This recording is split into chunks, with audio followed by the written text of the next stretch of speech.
time in a while.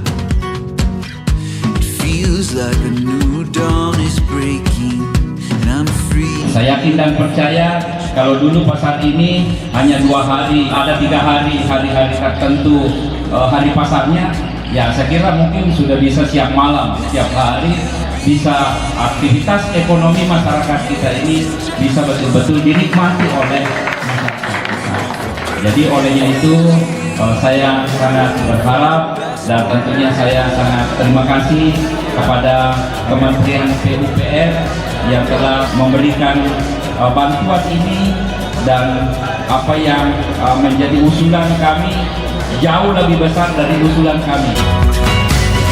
It's like the world resumed turning, like everything's gonna change, and we can stop all the yearning and just exist in today.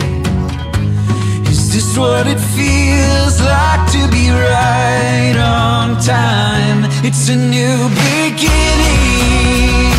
Yeah, this is just the start. We won't forget this feeling, but wait for the best part.